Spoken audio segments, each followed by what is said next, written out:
Hello everybody, it's Matt Anderson and welcome to this week's 3 things I did outside my comfort zone.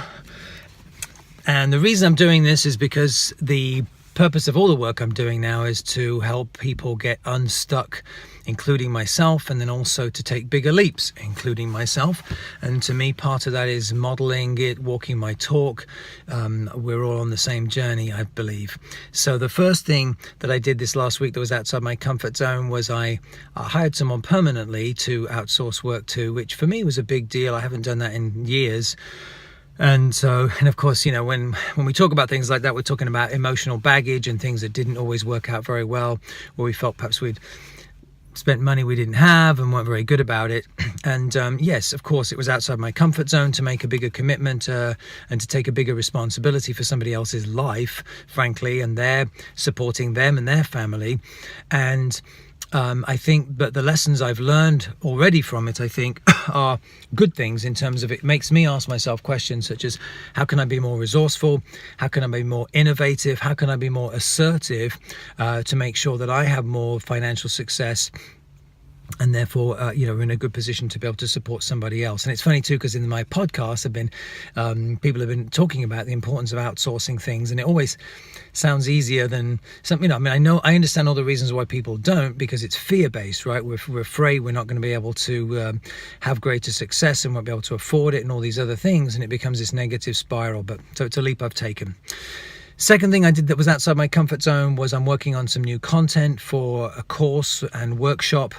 And part of that process is doing audio recordings of some of that content. And so I picked a topic that I was probably, I'd say probably the second most uncomfortable topic on the list. And this one, it's around the topic of responsibility, which everybody, we've heard about before. And I was doing just fine until I got up to the part about financial responsibility, which has been an area I haven't done a particularly good job on really over the years.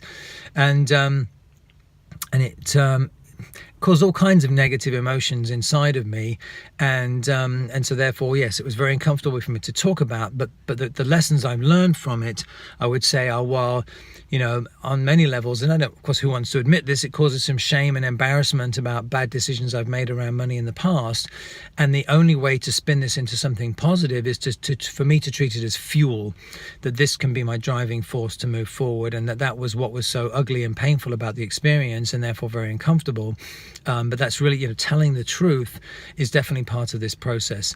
And all I can say is I truly hope that for me this time around, it goes deep enough and the pain is deep enough such that I change my behaviors. There's no other way around it. The third thing I did that was uncomfortable was around a new technology, which I started to use yesterday. And so there's some, significant frustration with that, because, of course, I shouldn't say of course, but for me, the bloody thing didn't work the way I was, hoping it would. And, but, technology I've often, avoided for that very reason. Oh, it's uncomfortable, it's new, I don't want to do it. And while it did lead to some frustration yesterday for a period of time, for sure, I think what I was reminded of was one of the podcast interviews I did with Kelly Clements recently, where she said, the discomfort, we want the change, we want the positive new results. The hard part is the transition to get there. And that's what I was reminded of yesterday, was the discomfort was the transition of figuring out how to use this new technology. And now I can reap the benefits of using it, of being more familiar with it now. And so that's for me what I learned. And so my goal in doing this again is to encourage all of you to think of at least 3 things that you can feel that they're uncomfortable and they're really good for you, and to do them in the next 7 days.